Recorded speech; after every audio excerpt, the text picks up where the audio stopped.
All right, let's talk about something you probably check every single day, the temperature. We're going to take that concept and flip it completely on its head. It turns out there's this hidden link, a secret connection between a cold winter morning and the insane amount of data that makes up the internet. And once you see it, you'll never think about hot and cold the same way again.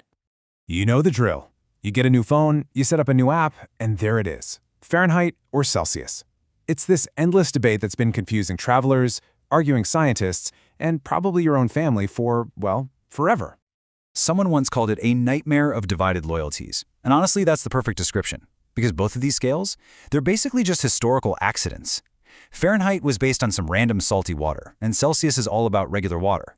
They're just two different rulers that we humans made up to measure the exact same thing, which means neither one really gets to the heart of what's going on. So that brings up a much bigger question, right?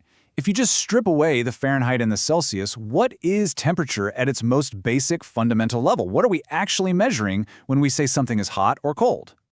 Well, in physics, it's all about how thermal energy gets exchanged. Temperature is basically a measure of how willing something is to give away its energy. But here's the thing. That definition, it's only half the story. To really get a handle on how the universe works, it's way more useful to flip that idea around. So let's talk about a concept that physicists call coldness. Instead of measuring how willing something is to give away energy, coldness measures how eager it is to accept it. And when you start thinking in terms of coldness, you unlock something way more fundamental about the universe.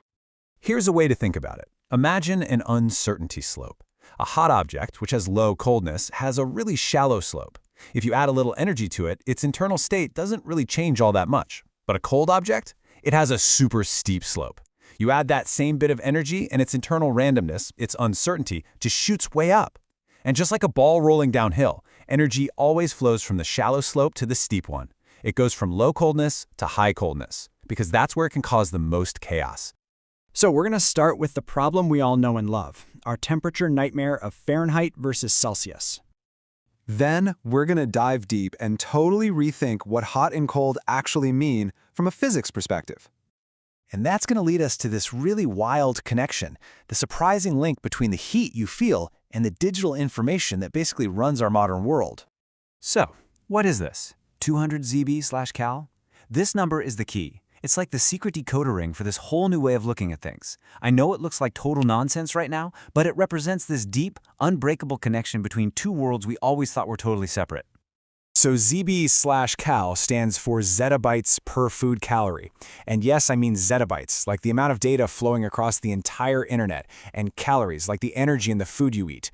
And what is just mind-blowing is that the coldness value for water right at the moment it turns to ice is almost exactly 200 zettabytes per calorie. It's not an accident. This quote just makes it all so real. It means that when you erase information, like wiping a 200 gigabyte hard drive, it's not just some abstract digital thing. It's a physical act. The laws of physics demand that it has to generate a very specific, very real amount of heat. It proves that information isn't just an idea. Information is physical. Okay, so let's take this new coldness scale and see what our everyday world looks like through this completely new lens.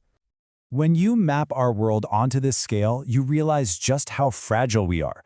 Our body temperature sits around 175 ZB/Cal. A nice, comfortable room is about 185, and freezing, of course, is 200. That means our entire survival zone is this tiny, tiny sliver of reality, only about 40 ZB/Cal wide. But now let's zoom out.